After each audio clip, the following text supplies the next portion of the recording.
છું પંકજ શર્મા। શરૂઆત મહત્વપૂર્ણ ખબરથી। અમદાવાદમાં રફતારના રાક્ષસ બેફામ બન્યા છે। રોંગ સાઈડમાં આવી કાર ચાલકે સર્જ્યો અકસ્માત। બેફામ કાર ચાલકે રિક્ષા અને બાઇકને અડફેટે લીધા। આ અકસ્માતમાં બાઇક સવાર ફંગોળાઈ ગયો। રિક્ષાને જોરદાર ટક્કર વાગતા રિક્ષા ચાલક પણ રસ્તા પર પડી ગયો। શહેરના નારણપુરામાં સર્જાયો અકસ્માત। અકસ્માતના ધ્રુજાવી દેનારા સીસીટીવી પણ સામે આવ્યા। સમગ્ર મામલે પોલીસે તપાસ હાથ ધરી છે। તસવીરોમાં જોઈ શકાય છે કે કઈ રીતે રફતારનો આ રાક્ષસ બેફામ આવી રહ્યો હતો અને તેણે અકસ્માત સર્જ્યો। એક તો રોંગ સાઈડમાં આવવાનું અને પછી પૂરપાટે આવવાનું અને અકસ્માત પણ કરવાનો। આવા નબીરાઓ સામે એક્શન લેવાવું જોઈએ। આ રફતારના રાક્ષસોના કારણે શહેરના નિર્દોષ નાગરિકો ભોગ બની રહ્યા છે, અકસ્માતનો ભોગ બની રહ્યા છે, જીવલેણ બની રહ્યા છે। આવા નબીરાઓ લોકો માટે, રાહદારીઓ માટે, વાહન ચાલકો માટે।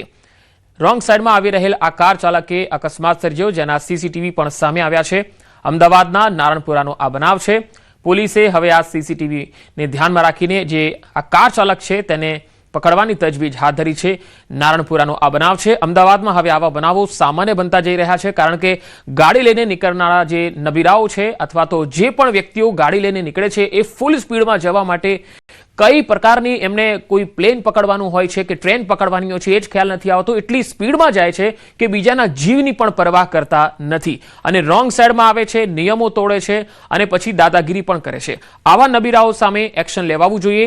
રોંગ સાઈડમાં આ કાર ચાલકે જે રીતે અકસ્માત સર્જ્યો છે ત્યારે હાલ તે પકડાયો છે કે નહીં તેની વધુ માહિતી મેળવીએ। સંવાદદાતા ઋત્વિજ સોની મારી સાથે જોડાયા છે।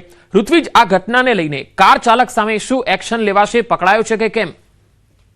જી પંકજ, વાત કરીએ તો સમગ્ર ઘટનાને લઈને હાલમાં પોલીસ દ્વારા વધુ તપાસ શરૂ કરવામાં આવી છે અને જે પ્રકારે સીસીટીવી ફૂટેજ સામે આવ્યા છે તેમાં સ્પષ્ટપણે જોઈ શકાય છે કે જે કાર ચાલક છે તે પૂરપાટ ઝડપે પોતાની કાર હંકાવીને તેને જાણે લોકોના જીવની કોઈ પરવા જ ના હોય તે પ્રકારે એ કાર હંકાવી રહ્યો છે અને ઇવન 4 રસ્તા હતા, 4 રસ્તા ઉપર પણ તેને એટલી સ્પીડમાં કાર ચલાવી હતી અને જેને પરિણામે અકસ્માત સર્જાયો છે। ટ્રાફિક પોલીસ દ્વારા હાલમાં સમગ્ર મામલે વધુ તપાસ પણ શરૂ કરવામાં આવી છે। જો કે આ જે બનાવ સ્થળ છે ત્યાં અગાઉ પણ આ પ્રકારના અનેક બનાવો બની ચૂક્યા છે અને અનેક વખત આ પ્રકારના અકસ્માતો જે તે જગ્યા પર થઈ ચૂક્યા છે।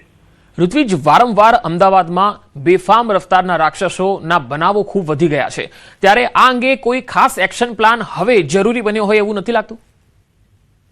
પંકજ, વારંવાર આ પ્રકારની ઘટનાઓ સામે આવતી હોય છે। જ્યારે પણ મોટા અકસ્માતો થતા હોય છે ત્યારે અલગ અલગ વાતો સામે આવતી હોય છે અને કાર્યવાહી કરવા માટેની વાતો છે અથવા તો જે રોડની ડિઝાઇનો છે તે ચેન્જ કરવા માટેની વાતો છે, એન્જિનિયરિંગ વર્ક કરવાની વાતો હોય છે, આ બધી વાતો કરવામાં આવતી હોય છે। કેટલાક જે ડાર્ક સ્પોટ છે તે પણ નક્કી કરવામાં આવતા હોય છે, પરંતુ આ જે અકસ્માતો છે તેની સંખ્યાની અંદર કોઈ ઘટાડો થતો નથી, કારણ કે દિવસે ને દિવસે આ જે અકસ્માતોના બનાવો છે તે વધતા રહે છે। એટલે ક્યાંક ને ક્યાંક હવે અસરકારાત્મક કાર્યવાહી સાથે સાથે જે રોડની ડિઝાઇનો સહિતની જે કામગીરી છે તે સર્વે કરાયા બાદ અકસ્માતો કયા કારણોસર થઈ રહ્યા છે, અકસ્માતો ઓછા થાય તે માટે શું કરવું જોઈએ તેને લઈને ચર્ચા વિચારણા કરવા બાદ યોગ્ય કાર્યવાહી કરવી જરૂરી છે। જી ઋત્વિજ, આભાર સમગ્ર માહિતી આપવા માટે। તો અમદાવાદના નારણપુરાનો આ બનાવ તમે જોઈ શકો છો કે કાર ચાલક કેટલી સ્પીડમાં આવી રહ્યો છે અને રોંગ સાઈડમાં તેણે એક રિક્ષાને ટક્કર મારી હતી અને એટલી સ્પીડ હતી કે આસપાસના જે વાહન ચાલકો, રાહદારીઓ હતા એ પણ જોતા જ રહી ગયા અને હાલ આ સમગ્ર મામલે પોલીસ તપાસ કરી રહી છે। સુરેન્દ્રનગરમાં ધ્રાંગધ્રા માલવણ હાઈવે પર અકસ્માત થયો। કાર ચાલકે સ્ટીયરિંગ પરનો કાબુ ગુમાવતા અકસ્માત સર્જાયો। કાર પલટી મારી જતા કારમાં સવાર 2 યુવકોના મૃત્યુ થઈ ગયા તો 2 યુવકો સારવાર હેઠળ છે। અકસ્માતને લઈ મૃતકોના પરિવારજનો સહિત શહેરમાં શોકનો માહોલ છે। પોલીસે અકસ્માતના બનાવ અંગે વધુ તપાસ હાથ ધરી છે। તો સુરેન્દ્રનગરમાં આ બનાવ બન્યો, કારમાં સવાર 2 યુવકોના મૃત્યુ થયા છે। હાલ સમગ્ર મામલે પોલીસ તપાસ કરી રહી છે। કાર ચાલકે સ્ટીયરિંગ પરનો કાબુ ગુમાવ્યો અને અકસ્માત થયો। કાર પલટી ખાઈ ગઈ અને કારમાં સવાર 2 યુવકોના મૃત્યુ થયા છે। આ બંને યુવકો, જ્યારે બીજા 2 યુવકો છે તેમના અકસ્માતને લઈને સારવાર માટે તેમને લઈ જવાયા છે, ત્યારે મૃતકોના પરિવારજનોમાં હાલ તો શોકનો માહોલ છે। વધુ માહિતી મેળવીએ। સુરેન્દ્રનગરથી સંવાદદાતા અક્ષય મારી સાથે જોડાયા છે। અક્ષય, આ અકસ્માતને લઈને શું વધુ અપડેટ છે આપની પાસે? જી ચોક્કસથી જો વાત કરવામાં આવે તો ધ્રાંગધ્રા માલવણ હાઈવે પર આવેલ જે હરિકપર ગામ છે, આ ગામ પાસે અવારનવાર જે છે અકસ્માત સર્જાય છે ત્યારે ફરી એકવાર છે આ હરિપર ગામ પાસે અકસ્માત થયો હતો, જેમાં ધાંગધ્રા માલવણ હાઈવે પર આવેલ હરિપર ગામ પાસેથી પસાર થતી એક કારના ચાલકે સ્ટીયરિંગનો કાબુ ગુમાવતા કાર પલટી ખાઈ ગઈ હતી. કારમાં જે સવાર 4 વ્યક્તિઓ હતા તે પૈકી 2 વ્યક્તિઓને ગંભીર ઈજાઓ થતા મૃત્યુ નીપજ્યા છે, ત્યારે અન્ય 2 વ્યક્તિઓ છે તેમને પણ ઈજાઓ પહોંચતા હાલ સારવાર માટે ખસેડવામાં આવ્યા છે. આ જે હરિપર પાસેનો જે બ્રિજ છે એ એક્સિડન્ટ ઝોન હોય એ પ્રકારની જે છે એ હાલ લાગી રહ્યું છે, કારણ કે અવારનવાર ત્યાં અકસ્માત સર્જાઈ રહ્યા છે. ત્યારે જે 2 વ્યક્તિઓના મોતને લઈ અને પરિવારજનો તેમજ સમગ્ર ધાંગધ્રા પંથકમાં હાલ શોકની લાગણી છવાઈ ગઈ છે. અન્ય જે 2 વ્યક્તિઓ છે ગંભીર રીતે ઈજાગ્રસ્ત હોય તેમને હાલ પ્રાથમિક સારવાર આપી વધુ સારવાર માટે અમદાવાદ ખાતે ખસેડવામાં આવ્યા છે. જી અક્ષય, આભાર માહિતી આપવા માટે.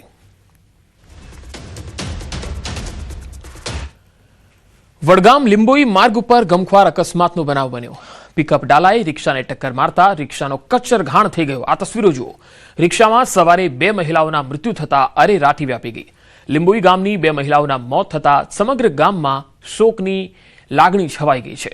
અકસ્માતને પગલે પોલીસ ઘટના સ્થળે પહોંચી અને તપાસ હાથ ધરી હતી.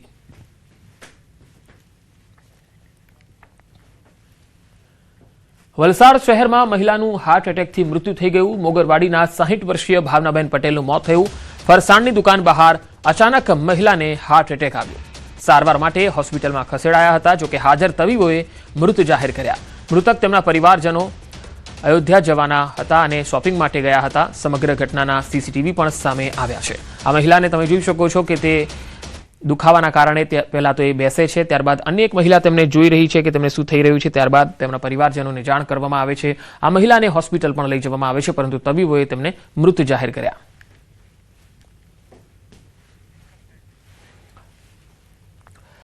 અમદાવાદમાં વધુ એક બ્રિજમાં ગંભીર ક્ષતિ થઈ. અમદાવાદ મ્યુનિસિપલ કોર્પોરેશનની વધુ એક બેદરકારી સામે આવી. નિરીક્ષણ બાદ વધુ એક બ્રિજમાં સામે આવી ગંભીર ક્ષતિ. સુભાષ બ્રિજ બાદ વધુ એક બ્રિજમાં સ્પાન જોઈન્ટ ખુલી ગયા. ઇન્કમટેક્સના અરુણ જેટલી ઓવરબ્રિજના સ્પાન જોઈન્ટ માટે લગાડવામાં આવેલ સ્ક્રૂ ખુલ્લા જોવા મળ્યા છે. વાહન ચાલકોના ટાયર ફાટવાનો અહીંયા ભય રહેલો છે. આ તસવીરો તમે જોઈ શકો છો. મનપાની ઘોર બેદરકારી પણ અહીંયા સામે આવી છે. હજુ સુધી બેરિકેટિંગ કે રિપેરિંગની કામગીરી કરવામાં આવી નથી. ગત જુલાઈ માસમાં કરવામાં આવ્યું હતું બ્રિજનું નિરીક્ષણ. 6 વર્ષ અગાઉ 65 કરોડના ખર્ચે આ બ્રિજ તૈયાર થયો હતો અને હવે 6 વર્ષમાં આ બ્રિજની હાલત તમે જોઈ શકો છો. આપણે વર્ષો અગાઉના બ્રિજ જોઈએ છે, પરંતુ અહીંયા થોડા વર્ષોમાં આ બ્રિજની હાલત સ્માર્ટ સિટીમાં આવી થઈ જાય છે. વડોદરામાં ગંભીરા બ્રિજની જે ઘટના બની હોય કે પછી સુભાષ બ્રિજમાં પણ અમદાવાદનો જે સુભાષ બ્રિજમાં તિરાડ પડવાની ઘટના હોય, તેવી ઘટનાઓ પછી પણ તંત્ર બોધપાઠ લેતું નથી.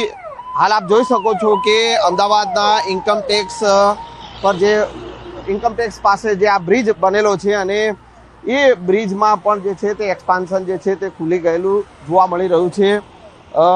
એના બોલ્ટ પણ જે છે તે પણ બહાર નીકળી ગયા છે. એટલે કે કોઈ પણ વાહન ચાલક જો અહીંથી પસાર થાય તો અહીંયા ગંભીર અકસ્માતની ઘટના બની શકે છે. પરંતુ તંત્ર જે છે તે ક્યાંક ને ક્યાંક ઘોર નિંદ્રામાં હોય તેવું જોવા મળી રહ્યું છે.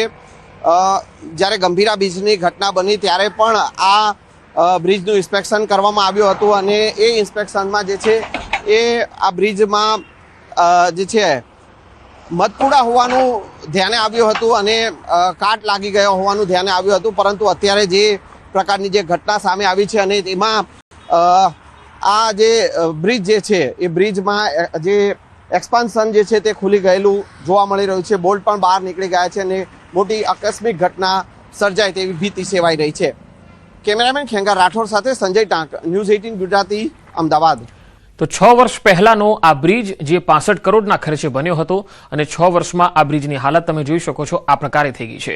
અને અમદાવાદમાં આવા બ્રિજોની હાલત ખૂબ ગંભીર સ્થિતિમાં જોવા મળી રહી છે. ઇન્કમટેક્સના અરુણ જેટલી ઓવરબ્રિજની આ હાલત છે અને મનપાએ તેના પર ધ્યાન આપવાની ખૂબ જરૂર છે, કારણ કે એનો જે સ્પાન છે તેના